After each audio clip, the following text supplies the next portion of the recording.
புதுச்சேரியில் விபத்தில் கர்ப்பிணி பெண் உயிரிழந்ததாக கூறப்பட்ட சம்பவம் தற்போது கொலை வழக்காக மாறியிருப்பது பெரும் அதிர்ச்சியை ஏற்படுத்தியுள்ளது.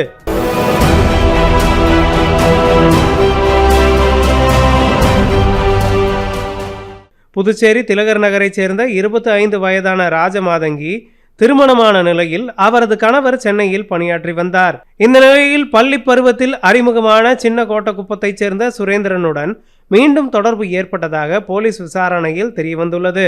கடந்த 2ஆம் தேதி தலையில் பலத்த காயத்துடன் ராஜமாதங்கியை ஒருவர் கதிர்காமம் அரசு மருத்துவமனைக்கு அழைத்து வந்தார். அப்போது அவர் 3 மாத கர்ப்பிணி என்பது மருத்துவ பரிசோதனையில் தெரியவந்தது. ஆரம்ப சிகிச்சைக்கு பிறகு முழுமையான சிகிச்சையை மறுத்து வீட்டிற்கு சென்ற மாதங்கி பின்னர் மயங்கி விழுந்ததால் மீண்டும் மருத்துவமனையில் அனுமதிக்கப்பட்டார். எனினும் சிகிச்சை பலனின்றி ராஜமாதங்கி உயிரிழந்தார். அவர் கூறியதாக கூறப்பட்ட விபத்து சம்பவத்தில் சந்தேகம் ஏற்பட்டதால் போலீசார் சிசிடிவி காட்சிகளை ஆய்வு செய்தனர்.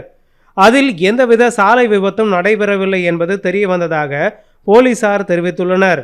தொடர்ந்து நடத்தப்பட்ட விசாரணையில் ராஜமாதங்கியை மருத்துவமனைக்கு அழைத்து வந்தவர் சுரேந்திரன் என்பதும் அவர் தனது அடையாளத்தை ராஜமாதங்கியின் கணவர் என கூறி மருத்துவமனை ஆவணங்களில் கையெழுத்திட்டதும் கண்டறியப்பட்டது.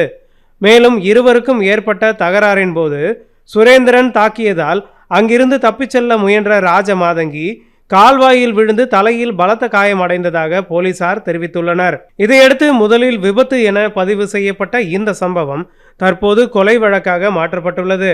கோரிமேடு போலீசார் சுரேந்திரனை கைது செய்து சம்பவம் தொடர்பாக தீவிர விசாரணை மேற்கொண்டு வருகின்றனர்.